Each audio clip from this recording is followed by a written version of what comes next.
Nitai, Gaura Nitai, Gaura Nitai, Jaya Gaura Nitai.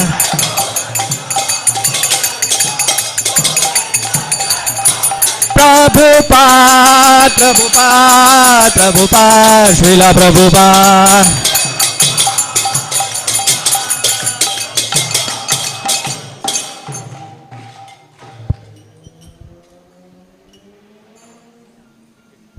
जय विष्णुपाद परमहंस परिवचकाचार्य अश्वत श्रीमद भय चरणारविंद भक्ति वेदांत स्वामी श्रील प्रभुपाद की जय. ISKCON founder Acharya BBD founder Acharya savior of the whole world जगतगुरु श्रील प्रभुपाद की जय. जय विष्णुपाद परमहंस परिवचकाचार्य अश्वत श्रीमद भक्ति सिद्धांत सरस्वती ठाकुर प्रभुपाद की जय. अनंत कोटि वैष्णव वृंद की जय. नामाचार्य शील हरिदास ठाकुर की जय. प्रेम से कहिए श्री कृष्ण चैतन्य प्रभु नित्यानंद श्री अद्वैत गदाधर शिवासादि गौर भक्त वृंद की जय. श्री श्री राधा कृष्ण गोप गोपिका श्याम कुंड राधा कुंड गिरि गोवर्धन की जय. श्री वृंदावन धाम की जय.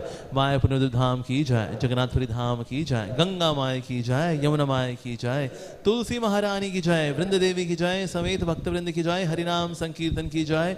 कलियुग पावन हरे कृष्ण महामंत्र की जय. वर्तमान आचार्य वृंद गुरु वृंद की जय. Shri Prabhupada transcendental book distribution की जय. श्री प्रभुपाद ट्रांसेंडेंटल प्रसादम डिस्ट्रीब्यूशन की जय. श्री श्री रुक्मिणी द्वारकाधीश की जय. श्री श्री जगन्नाथ बलदेव सुभद्रा मैया प्रभु सुदर्शन की जय. गिरिराज गोवर्धन जी महाराज की जय. श्री श्री गौ निताय की जय. समस्त एकत्रित वैष्णव भक्त वृंद की जय. निताय निताय गौर प्रेमानंदे हरि हरि बोल. All glories to the assembled devotees, Hare Krishna. All glories to the assembled devotees, Hare Krishna. All glories to the assembled devotees, Hare Krishna. All glories, all glories, all glories to Sri Guru and Sri Gauranga. Namo Vishnupadaya Krishna Prishtaya Bhutale Srimate Bhakti Vedanta Swaminiti Namine. Namaste Saraswate Deve Gaurvani Pracharine Nirvishesha Shunyavadi Paschati Deshtarine Samasta Deshtarine Jagadguru Shri Prabhupada Ki Jai. Shri गुरु वंदना का हिंदी में अनुवाद इस प्रकार से है. हमारे गुरुदेव के चरण कमल ही एकमात्र साधन है जिनके द्वारा हम शुद्ध भक्ति प्राप्त कर सकते हैं. मैं उनके चरण कमलों में अत्यंत भक्ति एवं श्रद्धा पूर्वक नतमस्तक होता हूँ. उनकी कृपा से जीव भौतिक क्लेशों के महासागर को पार कर सकता है तथा कृष्ण की कृपा प्राप्त कर सकता है. मेरी एकमात्र इच्छा है कि उनके मुकम्मल से निकले हुए शब्द द्वारा अपनी चेतना को शुद्ध करूं. उनके चरण कमलों में अनुराग ऐसी सिद्धि है जो समस्त मनोरथों को पूर्ण करती है. वे मेरी बंद आंखों को खोलते हैं तथा मेरे हृदय में दिव्य ज्ञान भरते हैं. जन्म जन्मांतरों में वे मेरे प्रभु हैं. वे प्रेमा भक्ति प्रदान करते हैं और अविद्या का नाश करते हैं. वैदिक शास्त्र उनके चरित्र का गान करते हैं. हे गुरुदेव, हे प्रभुपाद, करुणा सिंधु तथा पतितात्माओं के मित्र, आप सबके गुरु एवं सभी लोगों के जीवन हैं. हे गुरुदेव, हे प्रभुपाद, मुझ पर दया कीजिए तथा मुझे अपने श्री चरणों की छाया प्रदान कीजिए. आपका यश तीनों लोगों फैला हुआ है. जगत गुरु श्रील प्रभुपाद की जय. हिज होलीनेस गुरु प्रसाद स्वामी महाराज जी की जय. So those devotees who were not there in the Mangal Aarti, today we are very fortunate to have His Holiness Guru Prasad Swami Maharaj, and Maharaj is GBC. Maharaj is also initiating spiritual master, and very importantly, he is a glorious disciple of our glorious founder Acharya, His Divine Grace A.C. Bhaktivedanta Swami Srila Prabhupada. Maharaj is widely traveling all across the globe. Primarily, Maharaj preaches in South America. And South America is almost like another India. Very pious people, spiritual people. And Maharaj is preaching there from more than 50 years over there. And now he has been appointed as GBC for the Northern India, especially Delhi. So His Holiness Gopal Krishna Goswami Maharaj, you could see that yes, after him, the one who can give shelter to all of us very appropriately, very nicely, very warmly, very lovingly, very spiritually is His Holiness Guru Prasad Swami Maharaj. So we are very fortunate to have Maharaj. Let's welcome Maharaj by chanting Hare Krishna, Krishna Krishna, Hare Hare, Hare Ram, Ram Ram, Hare Hare. His Holiness Guru Prasad Swami Maharaj ji ki jai. Jagat Guru Srila Prabhupada ki jai.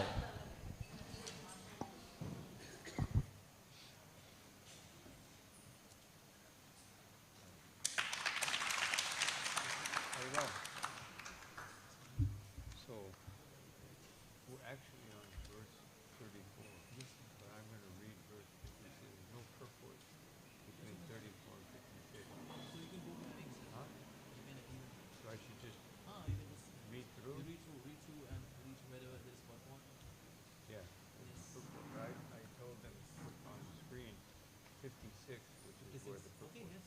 straight away even go to 56. Hmm? You can start even straight away 56. Or you want to read through all? Well, I think we should follow the Okay. I won't read the Sanskrit, I'll just read the Translation. translation. So 34 से लेकर 56 से 56 यहाँ पे फिर हम start करेंगे. तो लगा दो.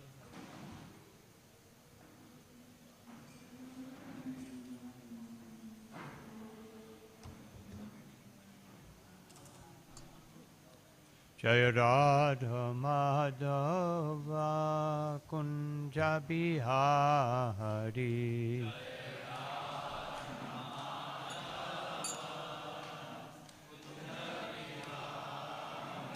Jaya Radha Madhava Kunja Bihari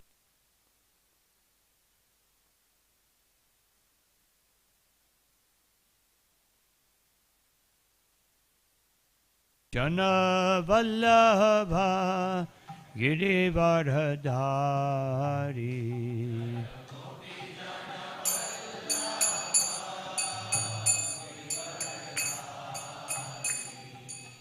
Gopi Jana Vallabha Girivaradhari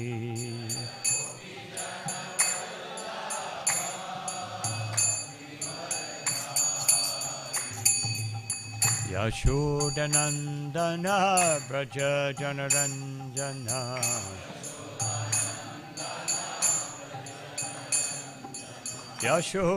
Yashodanandana Braja Janaranjana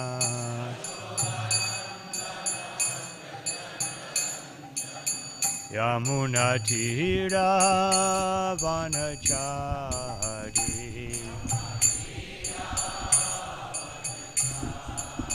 Yamuna Tira Vanachari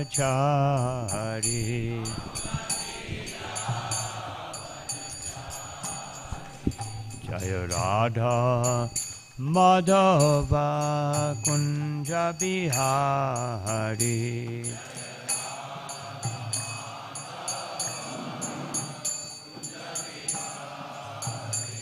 Jaya Radha Madhava Kunja Bihari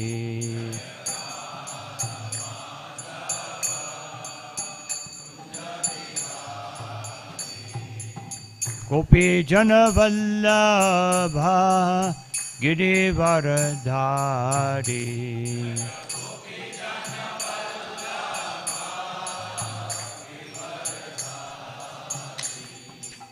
Gopi Jana Vallabha Girivaradhari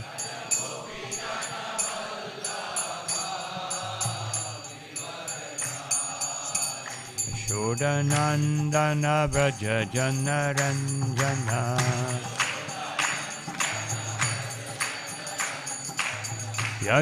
Yashodanandana Braja Janaranjana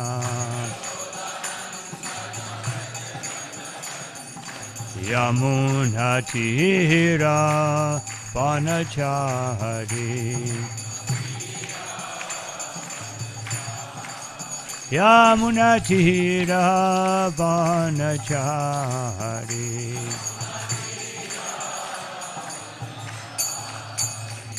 Jaya Radha Madhava Kunja Bihari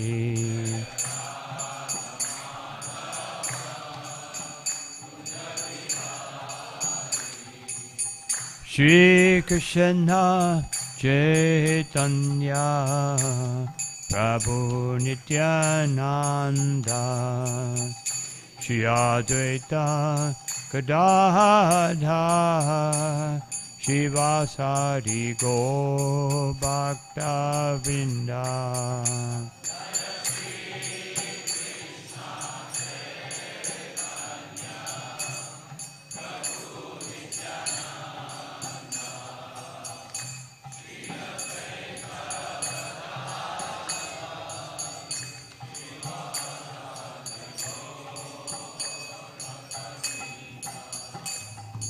Hare Krishna, Hare Krishna, Krishna Krishna, Hare Hare, Hare Rama, Hare Rama, Rama Rama, Hare Hare.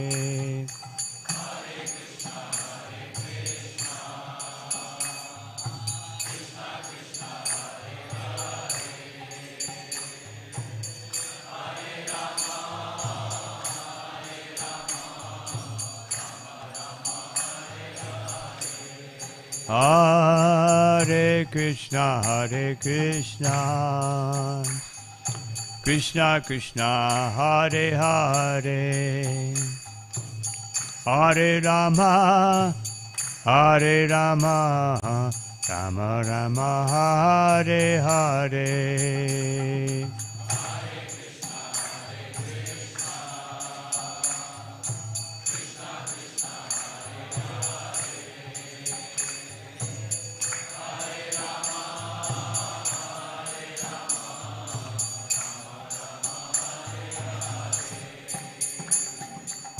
Hare Krishna, Hare Krishna, Krishna Krishna, Hare Hare, Hare Rama, Hare Rama, Rama Rama, Hare Hare.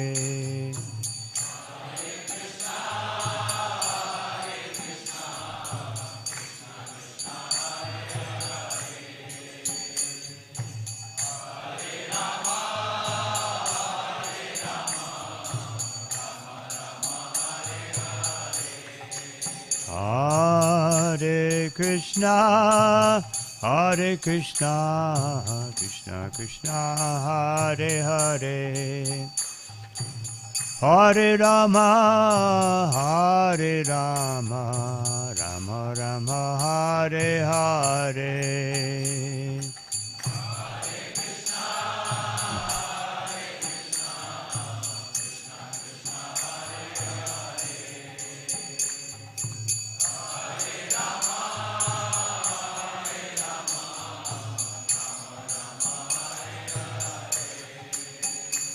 Hare Krishna, Hare Krishna, Krishna Krishna, Hare Hare, Hare Rama, Hare Rama, Rama Rama, Hare Hare.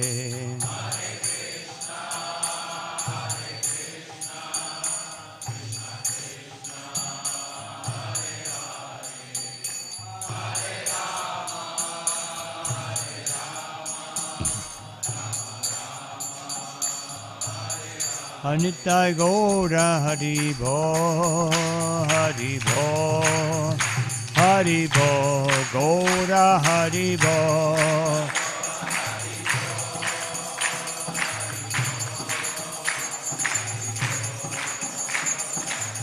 Jaya Jaya Prabhupada, Prabhupada, Prabhupada, Jaya Jaya Prabhupada.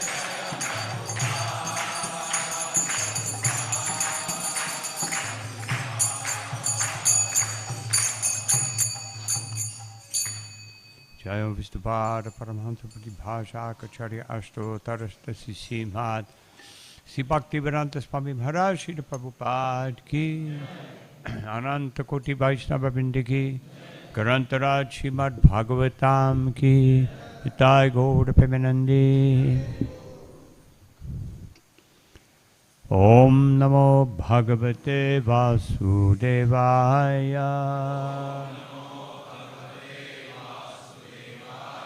Om Namo Bhagavate Vasudevaya.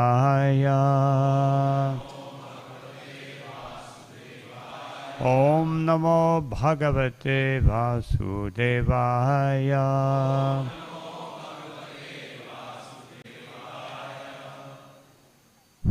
Today reading from Srimad Bhagavatam, starting from verse 34 up to verse 56,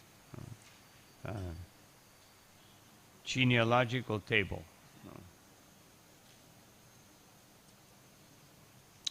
So I'm just going to read the Sanskrit of the first verse in this series, and then I'll just read the translation. Shraddha Tvangira Sapantni Chattashro Sutta Kanyaka Sinebali Kuhuraka Chattutyanumatistata. Translation by Srila Prabhupada. Angira's wife, Shraddha, gave birth to 4 daughters named Sinivali, Kuhu, Raka, and Anumati. Verse 35. Besides these 4 daughters, she also had another 2 sons. One of them was known as Uttatya, and the other was the learned scholar Brihaspati. Omagyanatiparandasya Garanjana Shalakaya Chakshurum Militam Yena Tasmai Sri Gurave Namaha Sri Chaitanya Manobhishtam Stapitam Yena Bhutare Swayam Rupakada Yam Darati Swaparantikam Namo Vishnu Padaya Krishna Prastaya Bhutale Shrimate Bhakti Vedanta Swami Niti Namine Namaste Saraswati Deve Gauravani Pacharine Nirvishesha Shunyavadi Paschatyarishatarine Jaya Shri Krishna Chaitanya Prabhu Nityananda Shri Advaita Radha Shivasari Gaura Bhaktavinda Hare Krishna Krishna Krishna Hare Hare Hare Rama Rama Rama Hare Hare. So I just stopped here just to mention Brihaspati. So this shows that in previous ages there was regular communication between planets. Now we feel so advanced that we can fly from one continent to another, in a big airplane. This is, from Bhagavatam point of view, prehistoric, practically uncivilized. They had aircrafts that would travel with no air resistance through subtle airways and could go immediately to heavenly planets.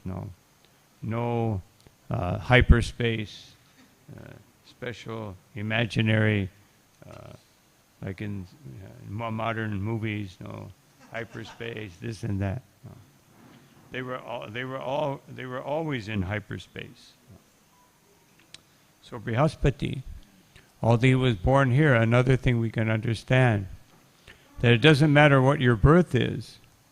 He was born of a sage, but he ended up being the spiritual master of the demigods. So, anyway, just wanted to mention quickly, verse 36. Pulastya begot in his wife Havirbhu, one son of the name Agastya, who in his next birth became Daragni. Besides him, Pulastya begot another very great and saintly son, whose name was Vishrava. 37. Vishrava had 2 wives. The first wife was Idavida, from whom Kuvera, the master of all yakshas, was born. And in the next wife named Keshini, from whom 3 sons were born: Ravana, Kumbhakarna, and Vibhishana. Text 38.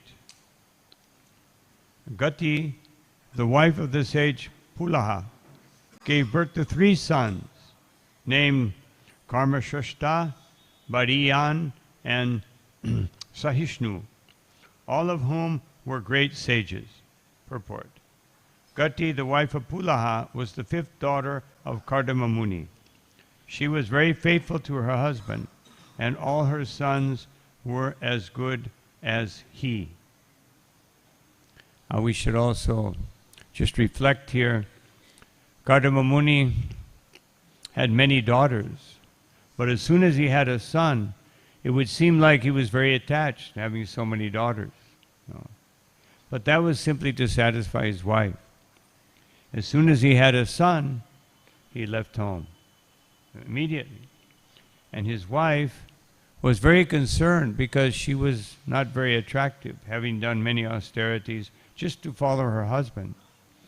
And she was concerned that my husband will not be attracted to me, and therefore he won't be able to have a son, and he won't be able to fulfill his desire to leave. Just to see the degree of surrender. She's thinking, any other wife would think, no, I'm not going to become attractive, then he'll leave and leave me alone, with this big burden. But, so this shows how far we have to go to attain real surrender. To be able to sacrifice anything and everything for the pleasure of that person whom we are serving, which is Krishna, and Krishna's representative. Text 39. Kratu's wife, Kriya, gave birth to 60,000 great sages, named the Valakilyas. All these sages were greatly advanced in spiritual knowledge, and their bodies were illuminated by such knowledge. So, modern mothers can just imagine, They have 2, 3 sons, 4, and quite a burden. Imagine 60,000 sons. Kriya was the 6th daughter of Kardama Muni, and she produced 60,000 sages who were, this is the purport, who were known as the Valakilyas because they all retired from family life as vanaprasthas. The great, text 40, the great sage Vashishta begot in his wife Urja, sometimes called Arundhati, 7 spotlessly great sages, headed by the sage named Chitraketu. Text 41.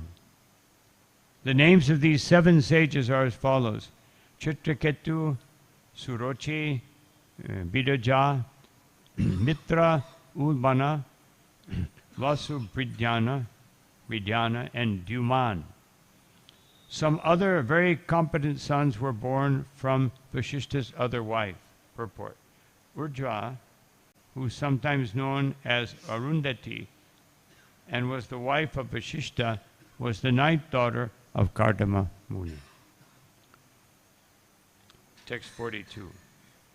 Chitti, the wife of the sage Atharva, gave birth to a son named Ashvishira by accepting the great vow called the Dangcha. Now you may hear from me about the descendants of the sage Bhrigu.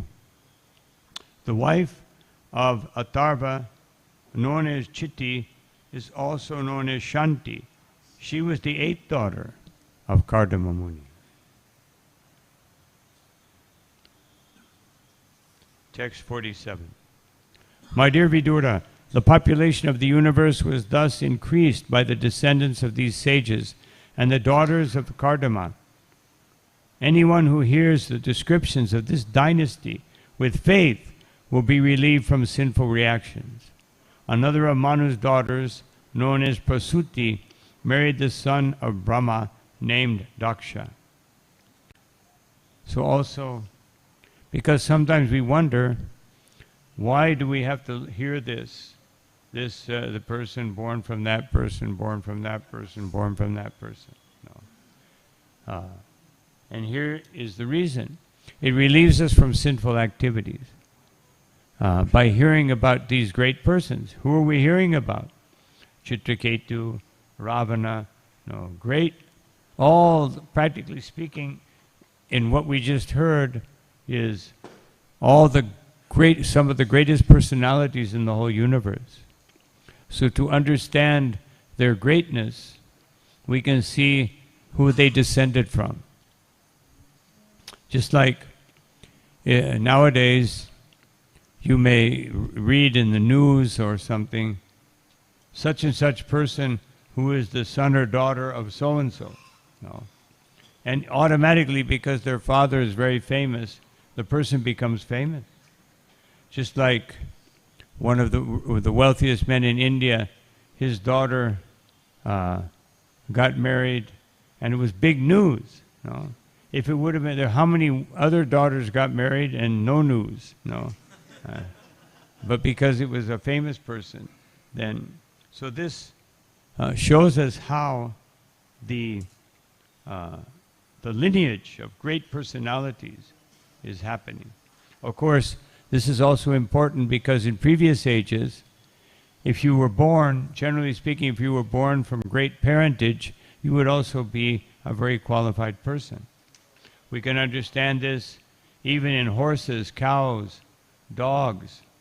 They have breeding where they get a very qualified male and female, and then they have a generally speaking, qualified. Every once in a while you get a dud, you know, someone that's not very qualified. But generally speaking, you get a very qualified animal from very, high lineage animals. So then text 49 to 52. One of the remaining two daughters was given in charity to the Pittiloka, where she resides very amicably. And the other was given to Lord Shiva, who is the deliverer of sinful persons from material entanglement. The names of the 13 daughters of Daksha, who were given to Dharma and are Shraddha, Maitri, Daya, Shanti, Tushti, Pushti, Kriya, Unnati, Buddhi, Medha, Titiksha, Hri, and Murti. These 13 daughters produced the following sons. Shraddha gave birth to Shubha. Maitri produced Prasada. Daya gave birth to Abhaya. Shanti gave birth to Sukha. Tushti gave birth to Muda. Pushti gave birth to Smaya. Kriya gave birth to Yoga. Unnati gave birth to Dharpa. Buddhi gave birth to Artha. Medha gave birth to Smriti. Titiksha gave birth to Kshema. And Hri gave birth to Prashraya. Murti, a reservoir of all respectable qualities, gave birth to Sri Narayan, the Supreme Personality of Godhead. So all those names, 12 of which you probably never heard of, are to bring us to the point of Narayan Rishi. So text 53. On the occasion of the appearance of Narayan, the entire world was full of joy. Everyone's mind became tranquil, and thus in all directions the air, the rivers, and the mountains became pleasant. Text 54 and 55. In the heavenly planets, bands began to play, and they showered flowers from the sky. The pacified sages chanted Vedic prayers. The denizens of heaven, known as the Gandharvas and Kinnaras, sang. The beautiful damsels of the heavenly planets danced, and in this way, at the time of the appearance of Narayan, all signs of good fortune were visible. Just at that time, great demigods like Brahma also offered their respectful prayers. So, this also illustrates how even great personalities know whom they should glorify. Not that they become puffed up. So we also have to be very careful that we don't become enamored by material qualities.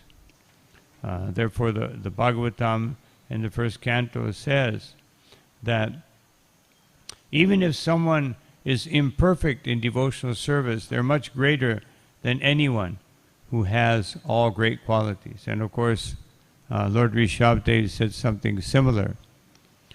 He said that, that verse, I can't think of the verse right now. 5:5:12. I think it's 5:5:12. Can't even think of it. Famous verse.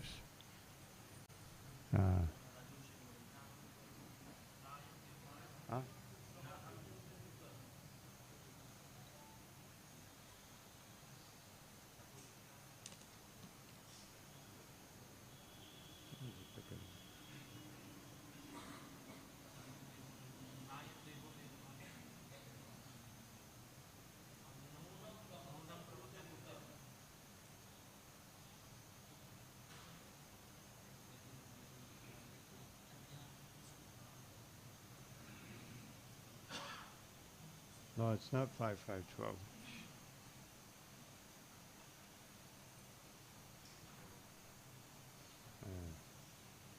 I can't remember which number it is, but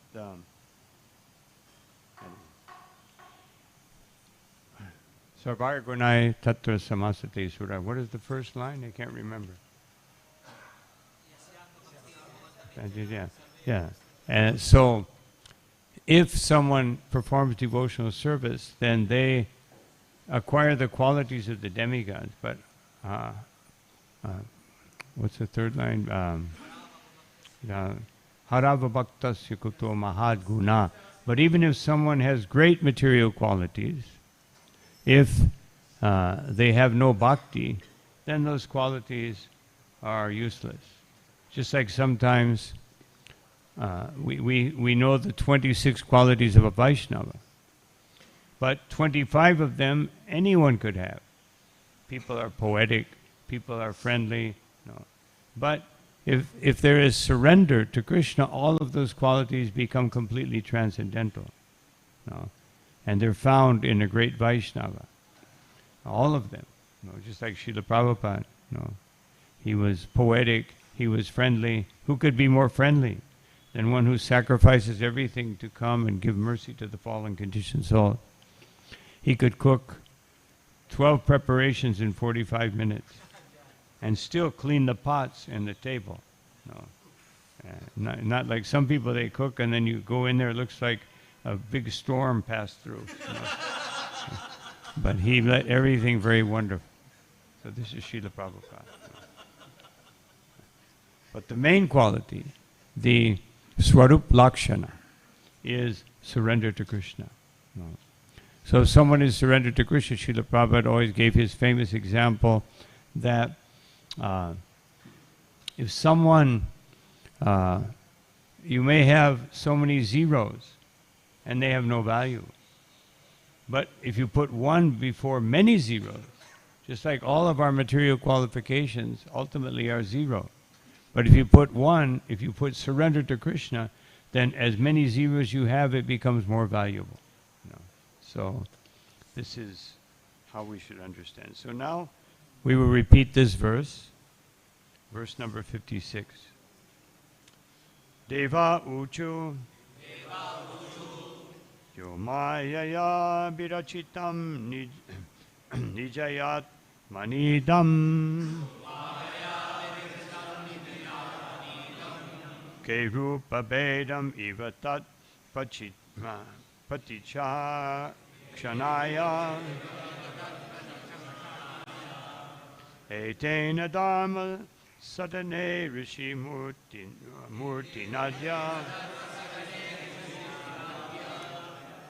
pradushchakara purushaya nama parasmai yo mayaya virachitam nijayat manidam ke rupa bedam ivatat paticha krishnaya etena dharma sadhane rishi murti nadya pradushchakara purushaya nama parasmai.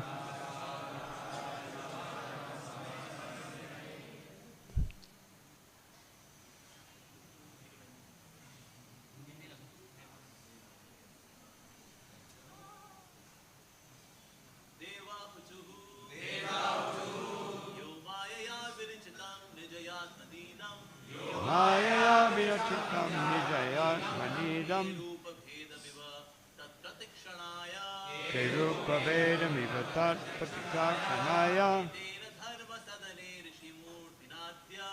tena dharma sadhane vishimurti nadya Vaduchakara Purushaya Nama Parasmai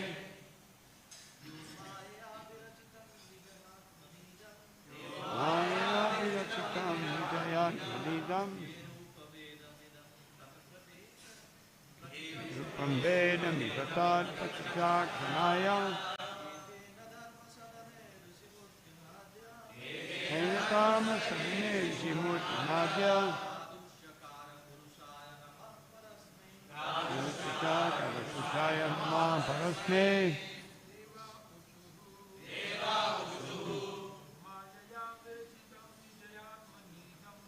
Maya Virachitam Nitayat Nisidam Rupa Vedami Vatar Vatichakshanaya Tena Rama Sadhane Vishimurti Nadya Vaduchakara Purushaya Nama Parasmai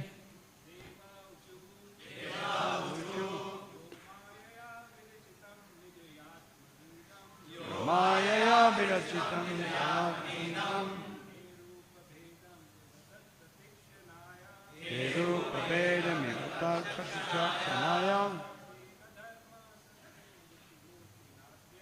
Tena Rama Sadhane Vishimurti Nadya Vaduchakara Purushaya Nama Parasmai Vaishnavi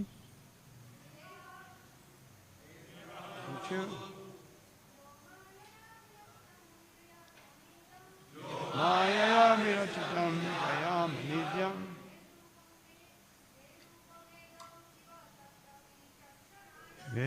Rupa Vedami Vatar Vatichakshanaya Ena Dharma Sadhane Vishimurti Nadya Vaduchakara Purushaya Nama Parasmai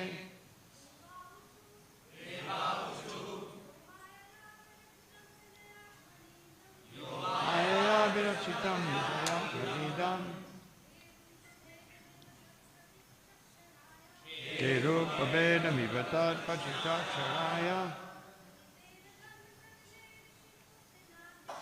Tena Dharma Sadhane Vishimurti Nadya Vaduchakara Purushaya Nama Parasmai Deva, the demigods, Uchu said, Ya, who, Maya, by the external energy, Virachitam was created, Nijaya, by his own, Atmani, being situated in him.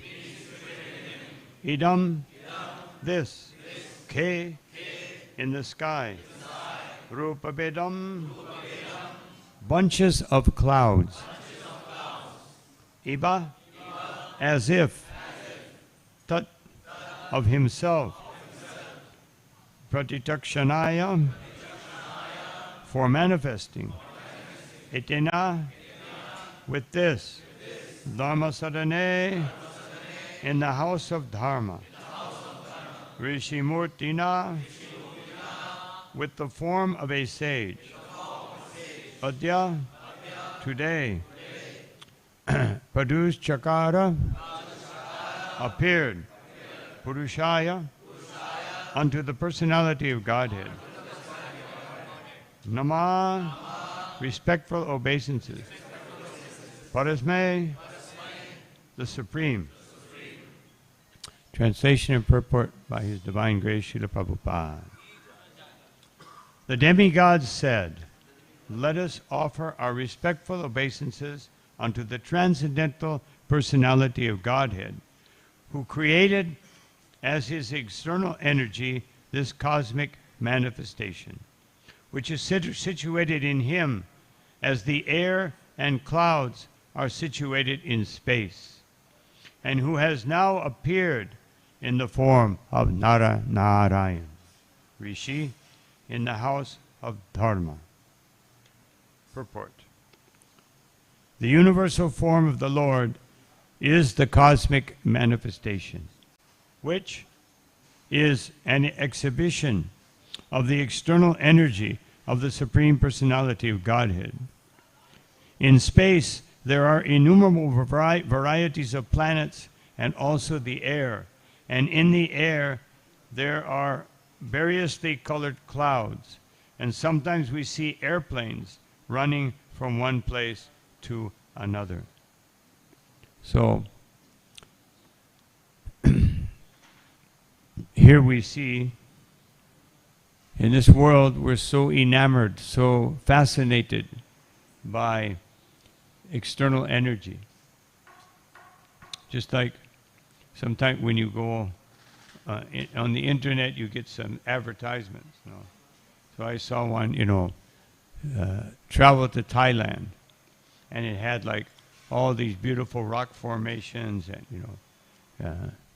but all of this, as Krishna says in Bhagavad Gita, is just a spark of my splendor. Otherwise, not so interesting. No. But we find the material energy very interesting. So, one time Narada Muni, he begged the Lord, I want to see your material energy. This also happened to Markandeya Rishi. So, the Lord said, no, Narada, you know me, you are always glorifying me. You should not, this is not very interesting. No, my Lord, everyone is so caught up by your material energy. I want to understand it. So, Krishna and Narada, they were on the bank of a lake. And so, Krishna told Narada, you go bathe in the lake, and when you come back, I will explain. So he went into the lake, and then all of a sudden, he came out of the lake, and it was very far from the shore, very far, and drowning. So he started yelling for help. They saw a little figure on the shore, and it was a great king. The king came into the water and pulled him out. But when he came out, he wasn't Narada, he was Naradi. No, he was a woman. No, but he couldn't remember who he was. Just now he's a woman, Naradi. And so the king said, "Oh, beautiful woman, has your boat capsized? What has happened?" And she was, "Oh, such a wonderful, handsome king, so strong, he saved me." So they got married, and they had 50 children. So, and then they lived very happily for some time. But then the king was getting old, so he thought, let me divide up my kingdom between my children. So he divided it up. But some of them felt like they were more qualified than others. Why am I getting a small piece? I should get at least 1/5, because I'm much more qualified than everyone else.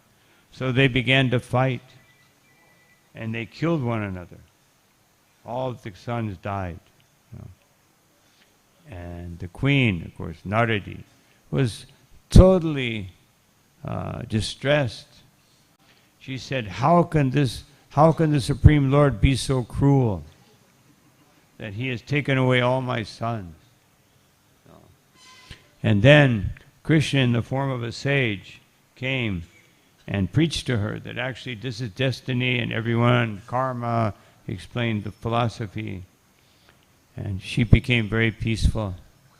So he said, so now, my dear lady, you should go bathe and forget about all this distress. So she went into the lake, and then she came out, but it was Narada. And he came up, and he saw Krishna standing smiling. So he came up to Krishna, offered his obeisance. Krishna said, have you seen something? No. And he said, my Lord, I don't want anything to do with your material energy. Material energy, forget about the material energy. No. So this cosmic manifestation, no. It says just like clouds. Sometimes clouds are different colors. One time I was walking on the beach with Radhanath Maharaj, and we saw some clouds. They were purple colored, very deep purple colored clouds. Neither one of us had ever seen clouds like that before. No. So, it looked very wonderful, very beautiful. So this is another example. But in the unlimited space, what are these clouds? No. And Srila Prabhupada said, and there's some airplanes passing through. Just like here, we're very close to the airport. We see airplanes going overhead. No. So it's very wonderful. Oh, these big machines. Oh, these beautiful clouds. No. But within the entire space, which is just part of one universe, in unlimited universes, what are these clouds? No. What are these airplanes? Srila Prabhupada used to say about airplanes, he said, this big piece of metal is flying in the air. It is only by Krishna's mercy. No. So we think, oh, great technology. But actually, technology is just Krishna's mercy, some form of either mystical or external intelligence or mystical intelligence. By external intelligence, we make metal airplanes. By mystical intelligence, they make beautiful flower airplanes. No. So which is better? Metal airplane, which falls from the sky sometimes, or a flower airplane, which never falls from the sky. No. So whose technology is better? So Srila Prabhupada continues. The entire cosmic manifestation is full of variety. But actually that variety is a manifestation of the external energy of the Supreme Lord. And that energy is situated in Him. So, Nara Narayan Rishi is two people. Actually, it's Krishna and Arjuna. In a austere, doing their austerity lila. We do austerity, but it is not lila. No, it is forced upon us. No. But they're doing austerity lila. They're blissful. Krishna is blissful. He comes in the form of Lord Chaitanya. He sleeps on the floor. Even sometimes Govinda would make a nice straw. He was thinking the Lord would push it away, and sleep on the floor. Sometimes Jagadananda brought beautiful fragrant oils for the Lord, and he said, Jagadananda, what is the use of this oil? No, I'm a sannyasi, I can't use this. So Jagadananda became very angry and broke all the pots. And then the Lord, Jagadananda had a fiery attitude. No, he's actually Satyabhama. So he has that fiery attitude.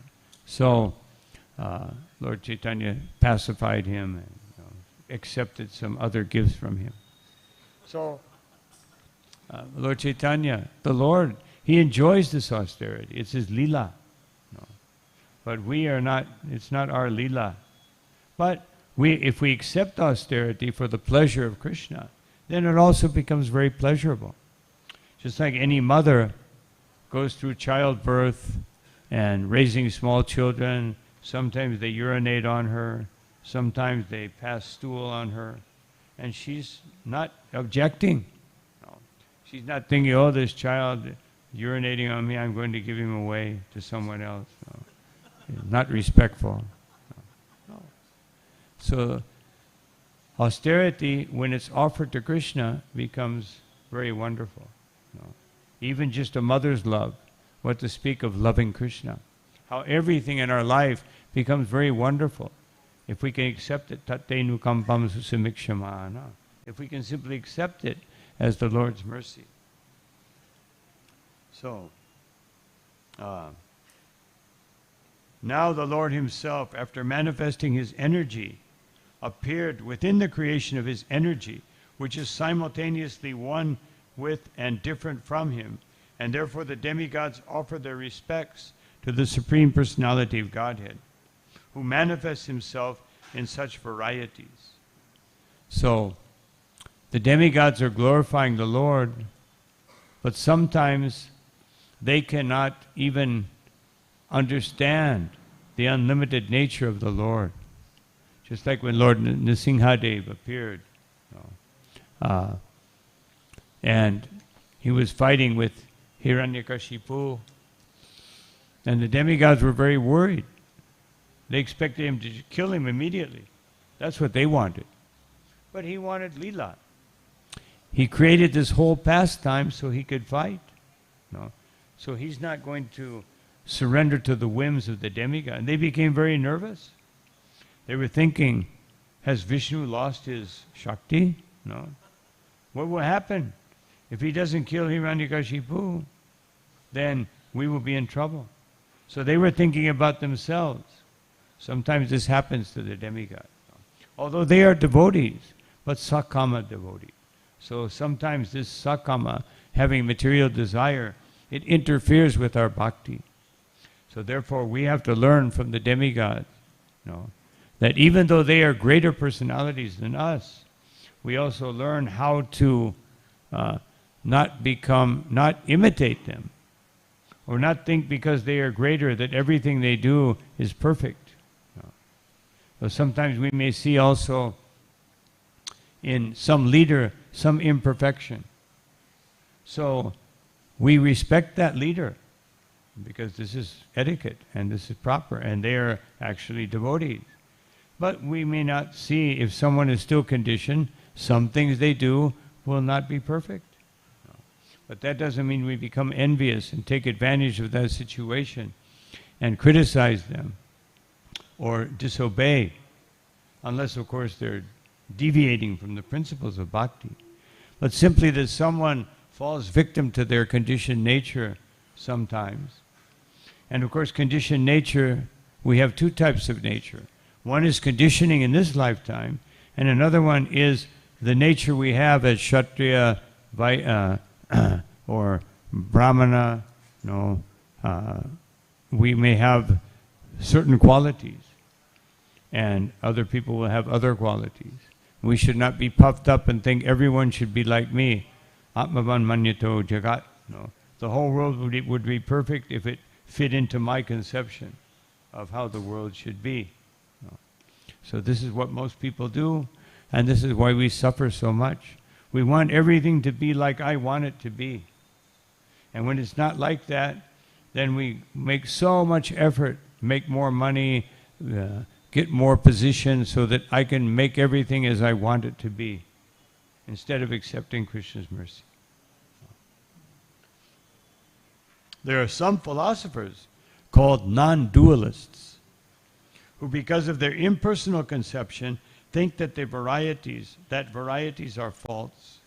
In this verse, it is specifically stated, Yo mayaya virachitam. This indicates that the varieties are a manifestation of the energy of the Supreme Personality of Godhead. Thus, because the energy is non-different from the Godhead, the varieties are actually also factual. The material varieties may be temporary, but they are not false. There is a reflection of spiritual varieties. Here the word pratitakshanaya. There are varieties, announces the glories of the Supreme Personality of Godhead, who appeared as Nara-Narayan Rishi, and who is the origin of all varieties of material nature. So, although Nara-Narayan Rishi, they are very powerful, they are living very simply. Sometimes the Lord comes to show His unlimited opulence and sweetness as Krishna. Sometimes He comes as Nara-Narayan Rishi to show us how we should be ready to sacrifice everything for Krishna. And even though Nara-Narayan Rishi were sages, One time a great king, I can't remember his name, maybe someone remembers. He was so powerful he could not find any rival. So he was going around creating disturbances. Who can challenge me? And he was suppressing people. No, I am the greatest, I'm the most powerful. And so one Brahmin, he said, actually, I know someone who can defeat you. He is living very high up in the Himalayas. You must go. And he can defeat you. Who is this? You go and you ask for Narayan. So he went. He was going. And finally, someone said, yes, they live over this hill. And he went over this hill with his great army. And he sees two skinny sages. No. He said, what? This? But he still approached them, and being a Kshatriya king, he was pious Kshatriya king. He was pious even though he was a little violent, but he still had some piety. And I mean, Jarasandha was also very, Vedic. He was very religious in most ways, but unfortunately he was envious of Krishna.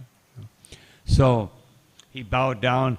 Great sages, I have heard that you are very powerful. No, we're simply doing austerity.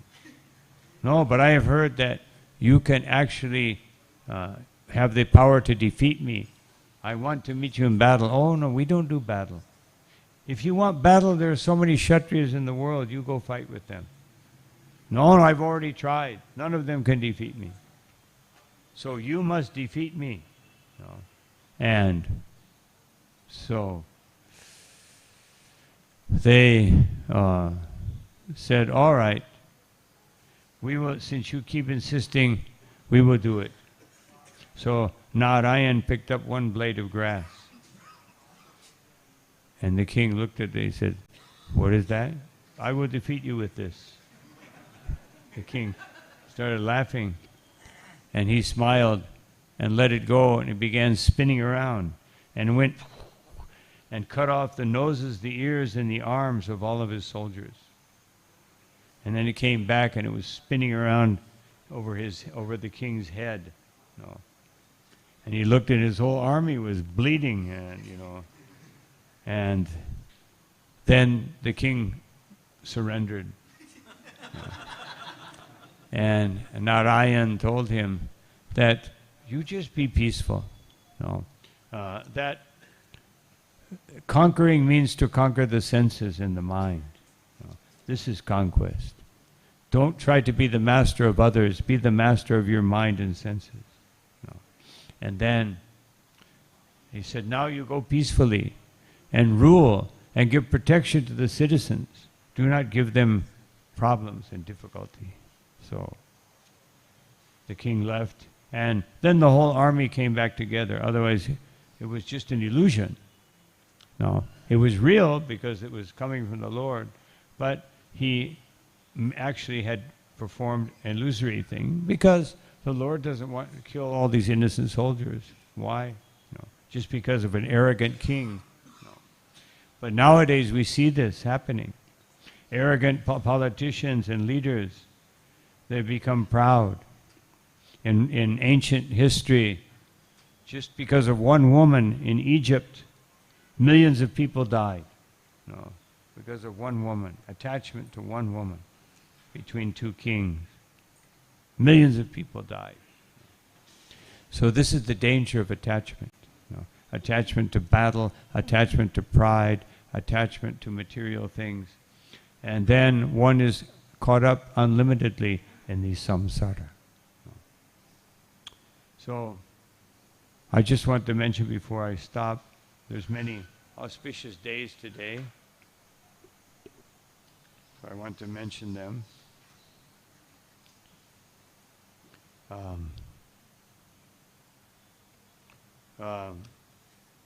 I'll go in reverse order. Vamsi Badana, he was a great devotee, and he met Sri Chaitanya Mahaprabhu, and he became very close to the Lord, and especially after the Lord took sannyas, he was a servant of Vishnu Priya for many, many years. So we should remember him. Sri Krishna Vasanta Ras. Krishna has 2 rasas, dances. I mean, he has every day, but 2 main ones. The autumn rasa dance and the springtime. So the Vasanta, this is today his springtime rasa dance. This is when springtime actually began. No. It begins with Krishna. The external society, they may give some date, but for the devotees, springtime begins. Everything comes from Krishna. So springtime comes from Krishna. Has his rasa dance. This rasa dance is special. In the fall rasa dance, the Sharad rasa dance, Sharadiya rasa, Krishna actually, Radharani leaves the rasa dance, and Krishna follows. Krishnadas Kaviraj Goswami explains this. Even though we usually hear that Krishna is left, but actually Radharani left. She was angry because she saw Krishna was dancing with the gopis. She could see that. No, none of the gopis could see that. They could only see Krishna dancing with them. But Radharani wanted Krishna only to be dancing with her. And she left. But in the springtime rasa dance, actually Krishna leaves first. So when he left, this is, of course, we know, we've read this in Chaitanya Charitamrita. Then the gopis were searching for him. So one of the gopis saw him behind a bush. And they went running toward him. There is Krishna. So he went behind the bush, and when they came around, it was four-handed Narayan. And they said, "Oh, Narayan, have you seen Krishna?" So Prabhupada always uses this example. The gopis were so absorbed in Krishna that even seeing Lord Narayan, if we saw Narayan standing, we would immediately offer obeisances. But they were so absorbed in Krishna, "Oh, Narayan, have you seen Krishna?" But then, so Krishna kept that form, and Srimati Radharani was separate from the other gopis. So she came, and she saw Narayan. But as she approached, when she looked at Narayan in his eyes, Krishna saw her eyes, and he could not maintain that form, and the other 2 arms disappeared. And it was Krishna. And then so Krishna and Radharani were united. So, anyway, and this is also Balaram Rasa Yatra. When Balaram, Srila Prabhupada explains that Balaram went Bhagavatam, Balaram went to Vrindavan, and he had rasa dance with the gopis. Of course, with his gopis, he had conjugal relationship. He has gopis, but with Krishna's gopis, they were simply hearing about Krishna from him, and they were dancing with him, but not conjugal dance, just dancing and hearing about Krishna for 2 months. And after Balaram returned, when when he returned to Dwarka, there was a big event going on where Krishna was oversleeping because he was remembering Vrindavan. So there was a debate between Rohini, Balaram, and Uddhava. They were saying Krishna should go back to Vrindavan. And especially Balaram was saying, first you sent Uddhava, and you said that you would come. You didn't go. Then you sent me, and you told me before you left, tell them I will come. I will come very soon. And you never came. Therefore, you must go back to Vrindavan. But Satyabhama and Rukmini, they were thinking if Krishna leaves for Vrindavan, he may never come back. So a big argument was going on. And so anyway, Balaram, finally, they convinced Krishna, after taking him to Nava Vrindavan, which was a replica of Vrindavan. Didn't work. He didn't satisfy Krishna.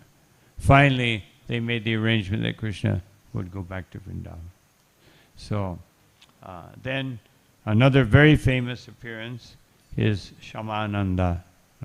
Shyamananda was such a great devotee. He took shelter of Hridaya Chaitanya. At that time, actually, Hridaya Chaitanya was Hridayananda. Later, because Krishna appeared before him, Lord Chaitanya appeared before him. Even though he had never met Lord Chaitanya, he became Hridaya Chaitanya. So he initiated Shyamananda. It's a very long story. I'll just give a 3-minute synopsis. And even in different Shastras, there's a different version. There's like 3 different versions of this pastime. So he wanted to go to Mayapur, to Navadvip, because he had heard about Gauridas Pandit and Hridaya Chaitanya. And so he went and he took initiation from Hridaya Chaitanya, gave him the name Sri Krishna Das. And then he also became known as Dukhi Krishna Das, because he had many sisters, they all died before him. So his mother gave him the name Dukiya. Hopefully he would get rid of their dukkha, of having so many children dying. So he was initiated and he was sent to Vrindavan to study under Jiva Goswami. So while he was there, his service every morning was to sweep Seva Kunj. And one day he was sweeping and he saw this beautiful, brilliant bracelet. And he said, I will keep this. Let's see who it belongs to. And then, because this had fallen off of Radharani's ankle, she was every day, that's why it's not advisable to go to Seva Kunj at night. And Krishna's made the arrangement, if you ever try to do so, there are monkeys. Generally the monkeys are sleeping at night, but in Seva Kunja, they don't sleep at night.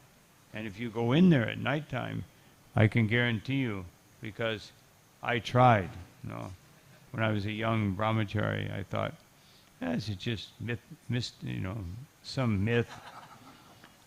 I went in and monkeys came from everywhere. I went out very quickly. So he kept the bracelet. Some versions it says he buried it, others he tied it into his cloth. And then he said, I will keep this. So when Radharani realized she had lost it, but actually she wanted to lose it because she wanted to bless Shyamananda. So she sent Vishaka, go find it. So Vishaka came, and in some versions it says that Vishaka disguised herself. In others, that when he saw her, this beautiful gopi, he fainted. And she said, you can give it to me, it belongs to my mistress. He said, I must give it to the person who lost it. She insisted, and he insisted. He said, I can see you are a great personality, but I must give it. So then she said, all right. And she went back, and then Vishaka came with Radharani. And he saw that. And he fainted again. And Srimati Radharani blessed him, took the bracelet. Some versions say Vishaka did, many, but Radharani put the bracelet on his head. And it created a special tilak on his head. And she gave him and some versions say she gave him the name Shyamananda. And other versions say that Vishaka gave him the name. Other versions say that Jiva Goswami gave. But he got the name Shyamananda, which meant, in this case, Shama, that the Ananda of Shama or Radharani. And so he explained what happened, and so Jiva Goswami believed him. He said, don't tell anyone. But then everybody saw this different tilak. So they started speaking, and gradually the news came to Hridaya Chaitanya. So Hridaya Chaitanya thought, who? Jiva Goswami? He's a Shiksha Guru, but he has changed the name of my disciple. So he came there. First he sent 5 people. They investigated. They heard the story. They came back and told him he didn't believe it. So he came and he spoke to the Mahants that you have to investigate Jiva Goswami. No. Sometimes we may think, I'm a devotee. Why aren't they believing me? No. But even Jiva Goswami was investigated. No. So who are we? No. If we've done something wrong or people think we should welcome, yet let them investigate. If I haven't done anything wrong, no problem. And if I have done something wrong, then they will correct me because I am a servant of the Vaishnava. So then, Hridaya Chaitanya was not satisfied. And he said, anyway, you should come back. But Shyamananda, now he felt like he was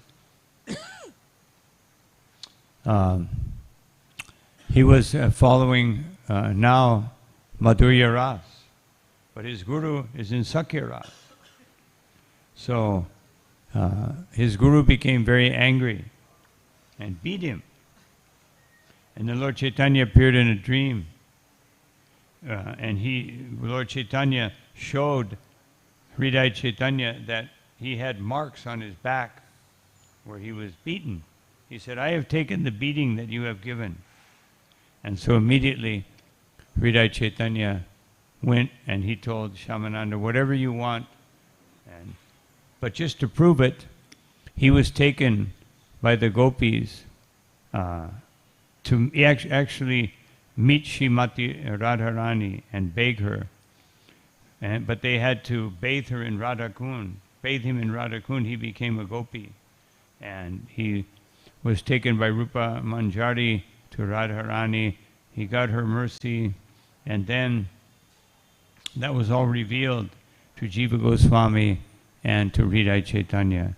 And then Shyamananda, of course, then with Narottam and Srinivas, he was entrusted with all the writings of the Goswami to take to Bengal and begin, as we know now, the Krishna consciousness movement with all these shastras from the 6 Goswamis. So anyway, there's so many more elements to that story and there's different versions, but basically we know Shyamananda got the blessings of Srimati Radharani, and his followers, they still wear this tilak, which is similar to our tilak, but it has a dot in the middle, and it has a curve, so, which looks like the bracelet. So anyway, these are very great personalities.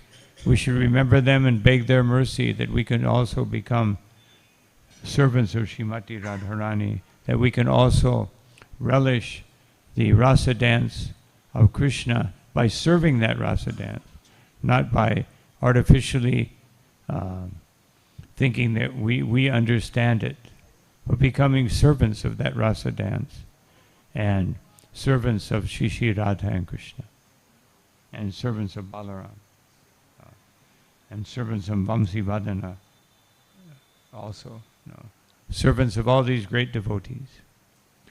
So I just mentioned these things, although generally speaking Prabhupada would not mention any of these things. Whatever was in the Bhagavatam, Prabhupada would speak that. So I tried to follow Srila Prabhupada, but also it has become a custom to mention these things, so I'm also mentioning them. Please excuse me for going over time. No. But it's Saturday, so...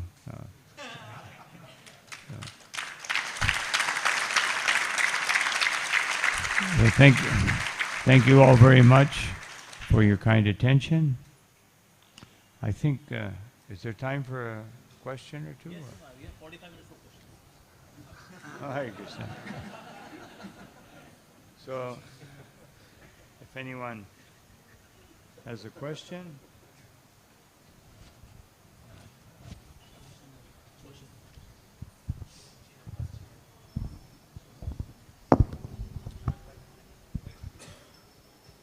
Hare Krishna Maharaj.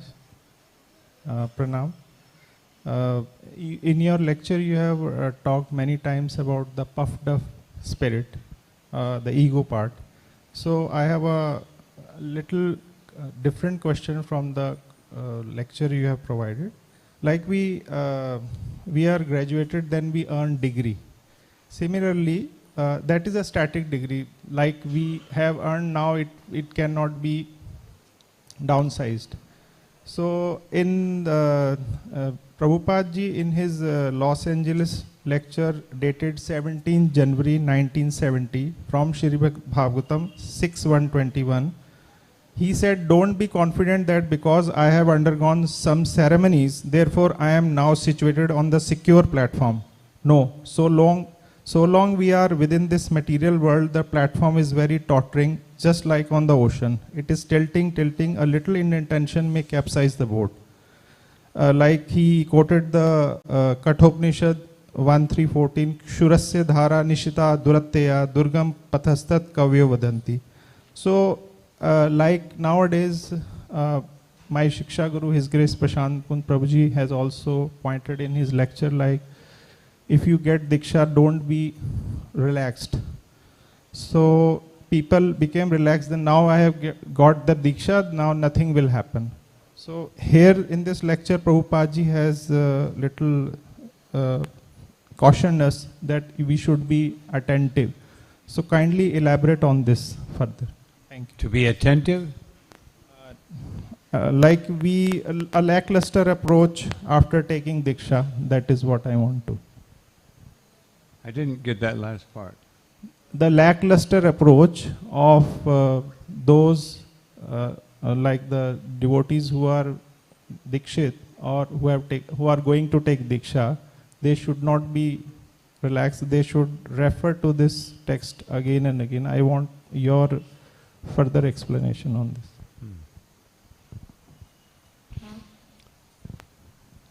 There are different situations in devotional service. So sometimes Srila Prabhupada will instruct us in one way, and sometimes Srila Prabhupada will instruct us in another way. Because if we look at Srila Prabhupada's books, he has to give instruction for everyone and for every different member of society. So, for just like we'll find in Srila Prabhupada's books, that he says you must strictly follow sadhana bhakti. Must strictly follow. So this is a instruction for everyone.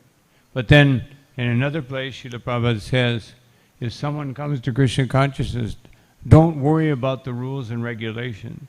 Just let them become happy chanting Hare Krishna. So, what does that mean? It means that at different times and different circumstances for different devotees, Prabhupada will give one instruction, and for another group of devotees or another person in a different stage of Krishna consciousness. So I always recommend, try to practice your Krishna consciousness according to the strictest level possible. But as Srila Prabhupada said, this is a gradual process. So being a gradual process, we should also not try to imitate or to try to be situated on a platform that is still we're not qualified to be on. So therefore, we have a guru. Srila Prabhupada is our acharya, but even when Srila Prabhupada was present, he said the sannyasis, the GBCs, they are your shiksha gurus. He was speaking to his disciples. They were also godbrothers. But, of course, Prabhupada could have said his godbrothers could be shiksha gurus. And he wanted that. He actually sent the first groups of devotees that came to Mayapur, he sent them with his godbrothers. And also in Vrindavan, he sent them with some god brothers. But the devotees, the god brothers had a different way of presenting Krishna consciousness than Prabhupada. And so then Prabhupada said, better not. No.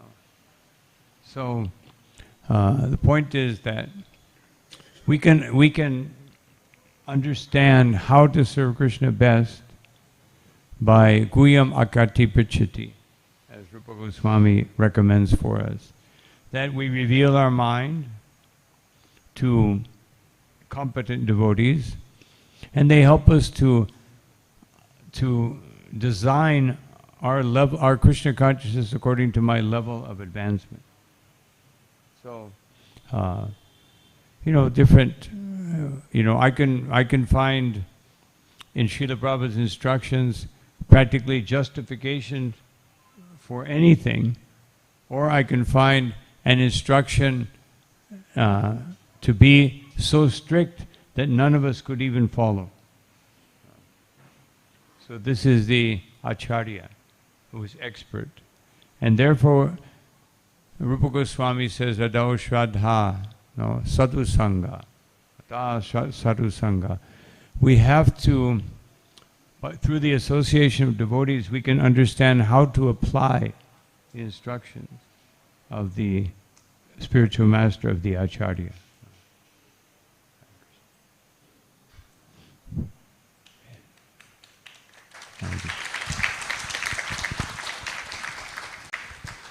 Hare Krishna Maharaj, thank you so much for the class. Maharaj, I have two questions. One is, basically Maharaj, when we are doing some services, there are different ups and downs. Sometimes things goes as per the plan. Sometimes things are totally different and not so favorable also sometimes. So this ups and down in the services, in our activities, that affect the sadhana and the consciousness. So you being managing whole ISKCON, so how to make our connection to Krishna stable, regardless the ups and downs that come in our day-to-day services and our activities?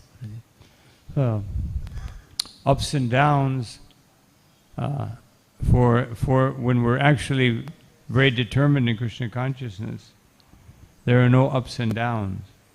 There are just different kinds of opportunities that challenge us in different ways. No? So we may see it as up and down, no? But that's the condition of my mind. But when we actually try to be more Krishna conscious, as I just mentioned, tatenu kampam susamikshmana, that the Bhagavatam tells us, patiently accept Krishna's mercy, however it comes. And then it offers the explanation, Bhunjana eva atmakritam. Because you must understand that if something seems to be not so pleasant, it is a creation of your past. It is coming from your past.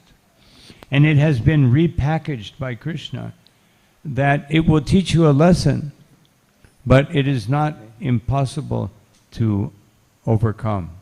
It is not possible to confront and overcome. If we accept it as Krishna's mercy, something that I did in the past has created a circumstance that Krishna is allowing to happen in my life. We may interpret that as a down. But if we're actually Krishna conscious, then we'll see it as an opportunity to go beyond a karmic obstacle that is, every karmic obstacle that we have will confront us at some point in life or in a previous lifetime. And if I couldn't overcome it, it will come back. But if we're sincerely chanting and doing the best we can to perform sadhana bhakti, then we will be able to see that this is an opportunity to go beyond a limitation that can keep me from surrendering to Krishna. So these things, of course, and then if there's a lot of downs, You know, this is inevitable because we're conditioned. So we may see things, why is Krishna doing this? Why is it so difficult? Why I'm trying so hard to surrender, but it seems like almost impossible. No. Then we just have to, you know, sometimes if it becomes unbearable, so to speak, then we take shelter of the Vaishnavas. No. We take shelter of the Vaishnavas, and we may even have to go back to our initiating guru or shiksha guru and, you know, get some, you know, repackage our service so that we're not experiencing so much difficulty. No. That may be necessary. Sometimes people even have to go get some psychological help because of our different karmas. These karmas can sometimes be overbearing. No. But we should never think that psychological help or whatever I have to do or whatever limitation I may have is a substitute for surrendering to Krishna.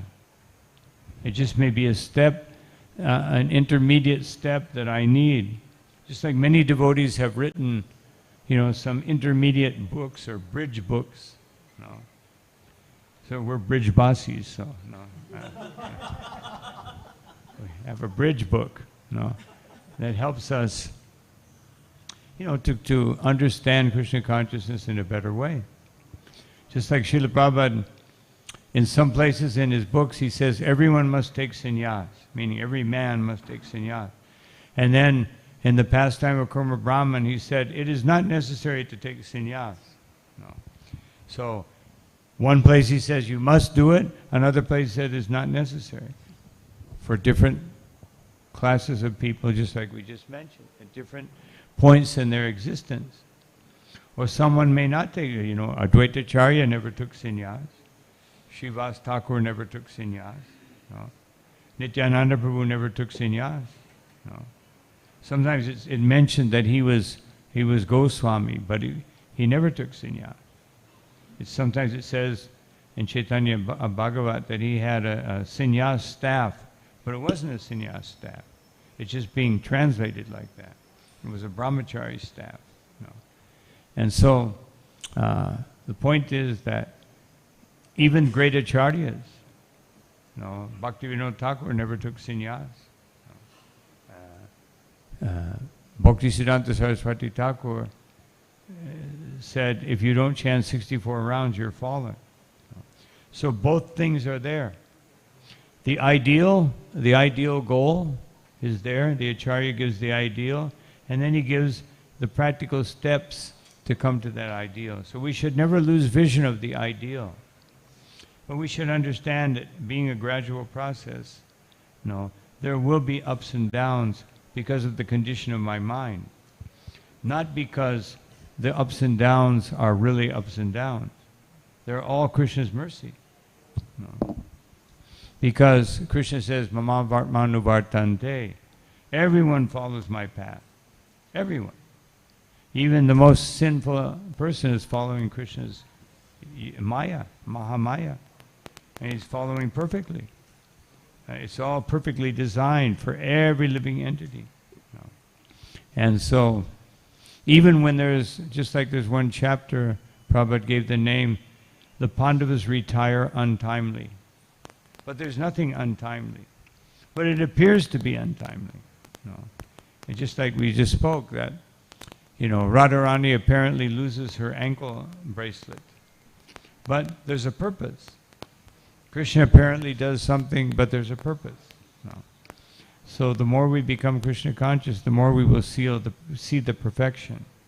As Srila Prabhupada said, I'm paraphrasing, but he said, the only imperfection is the imperfect perception of the perfect.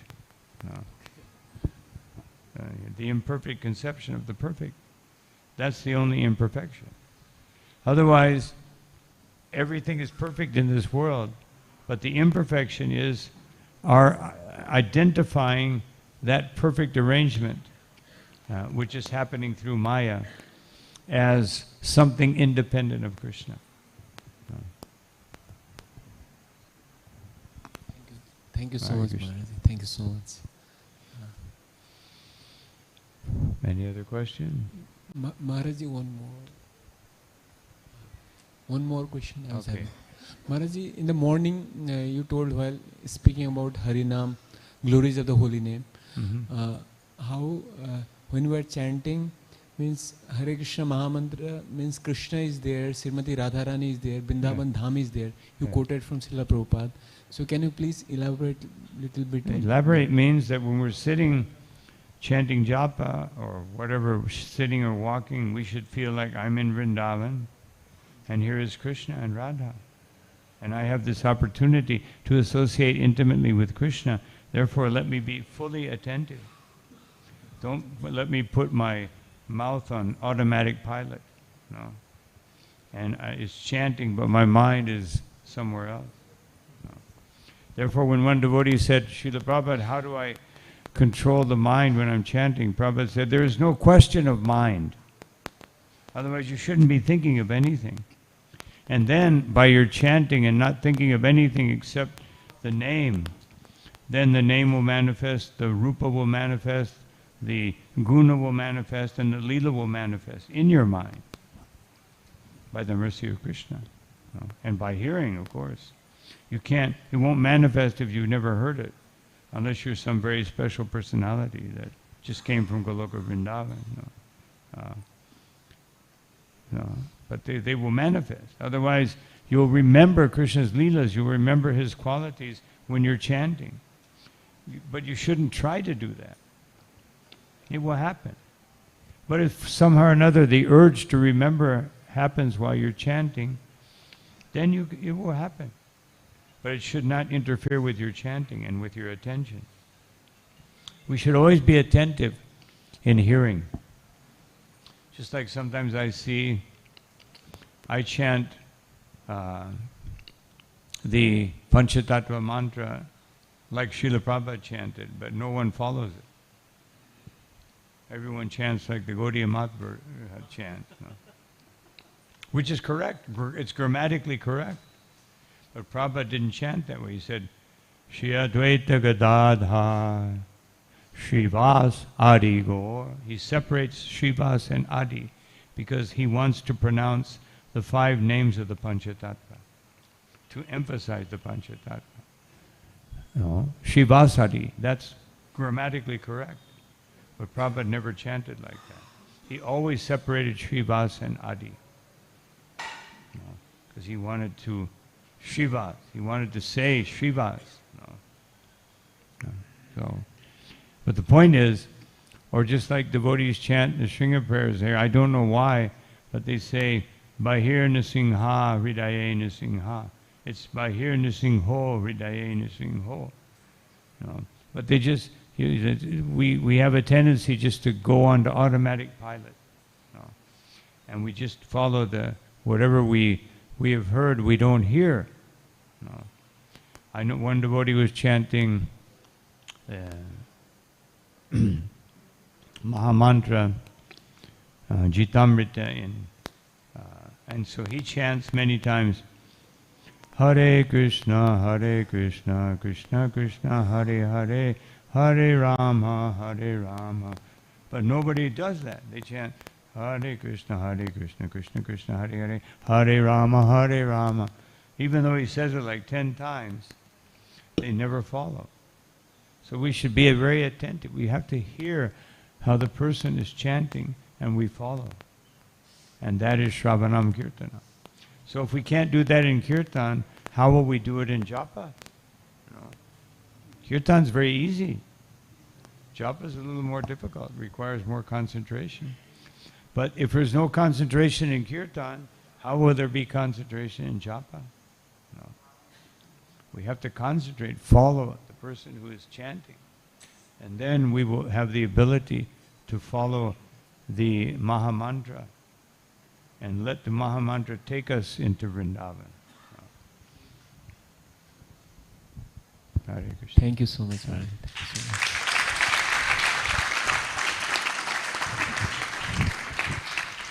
So now we can stop here because it's getting a little late and have a lot of things to do. for Krishna. Srila Prabhupada ki jai. Jai. Shri Rumini Dwarkadesh ki. Shri Jagannath Baladev Subhadra Devi ki. Shri Shri Gaurnitai ki. Anantakoti Vaishnava Vrinda ki. Sitai Gaura Pimanandi. Hari Hari Bol. His Holiness Guru Prasad Swami Maharaj Ji ki jai. Let's show our gratitude to Maharaj Shri by chanting Hare Krishna, Krishna Krishna, Hare Hare, Hare Ram, Ram Ram, Hare Hare. Shri Prabhupada ki jai. Krishna Prasadam ki jai.